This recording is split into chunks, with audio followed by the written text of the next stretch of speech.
Kita bersatu dalam doa. Terima kasih ya Tuhan Allah untuk segala kebaikan-Mu dalam kehidupan kami Tuhan.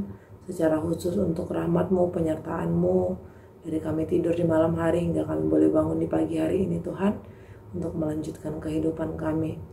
Kiranya Tuhan dalam setiap kegiatan kami hari ini, Kau yang menuntun kami serta melindungi kami dalam setiap aktivitas kami. Terima kasih Tuhan, kami berdoa di dalam nama anak-Mu Tuhan Yesus Kristus. Amin. Selamat pagi Bapak Ibu serta saudara-saudari yang terkasih dalam nama Tuhan kita Yesus Kristus. Firman Tuhan bagi kita yang menjadi renungan kita pada hari ini, hari Kamis tanggal 6 Juni tahun 2024. Diambil dari Yesaya pasal 38 ayat yang ke-19. Demikian firman Tuhan. Tetapi hanyalah orang yang hidup, dialah yang mengucap syukur kepadamu, seperti aku pada hari ini. Seorang bapa memberitahukan kesetiaanmu kepada anak-anaknya. Dalam bahasa Batak dikatakan halak nama ngului tongon ima mamuji ho songon nahubain wain. Amai pabotohon hasi tongan mi tu aka anakna idoyang go sahatna. Bapak Ibu serta saudara-saudari yang terkasih dalam nama Tuhan kita Yesus Kristus, mungkin kita pernah mendengar sebuah lirik lagu yang menyatakan what if your blessing comes through the rain, yang artinya bagaimana jika berkat yang datang kepada kita itu datang melalui air hujan. Bapak Ibu serta saudara-saudari yang terkasih, kadangkala penderitaan yang terjadi di dalam kehidupan kita anggap sebagai sesuatu hal yang membuat kita sedang berdiri di ambang keputusasaan. Beragam penderitaan yang terjadi justru sering sekali kita pandang negatif sebagai sesuatu yang sangat mengganggu di dalam kehidupan kita ini.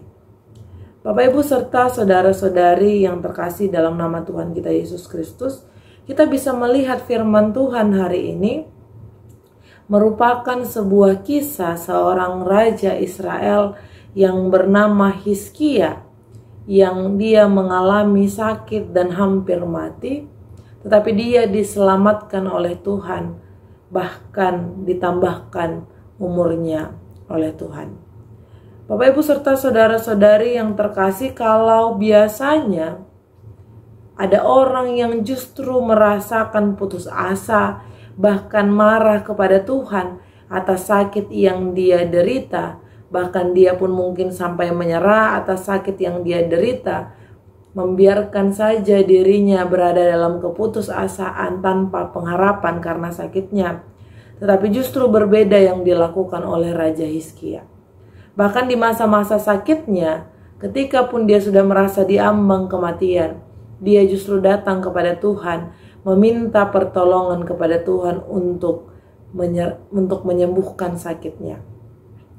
Dan Bapak Ibu serta saudara-saudari, melalui kisah hidup Nabi Hizkia, melalui kisah hidup seorang Raja Hizkia, kita bisa melihat bagaimana seorang raja itu mengucapkan syukur, mengucapkan terima kasih kepada Tuhan yang telah memberikan keselamatan dan kesembuhan kepadanya, yang dia tuangkan melalui ayat renungan kita di hari ini.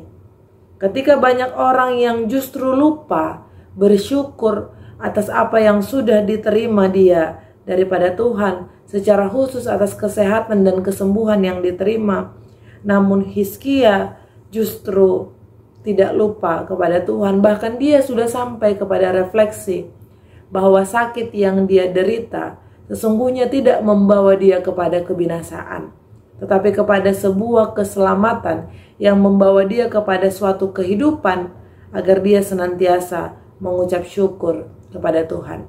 Bapak Ibu serta saudara-saudari, sulit sekali kita untuk melihat penderitaan sebagai sebuah berkat.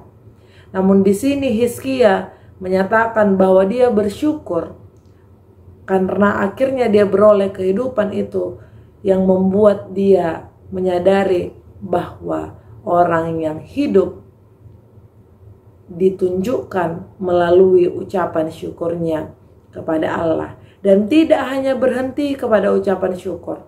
melainkan dia juga beranjak dan melakukan pemberitaan yang ditunjukkan melalui kesaksiannya yang menyatakan seorang bapa memberitahukan kesetiaan Allah kepada anak-anaknya.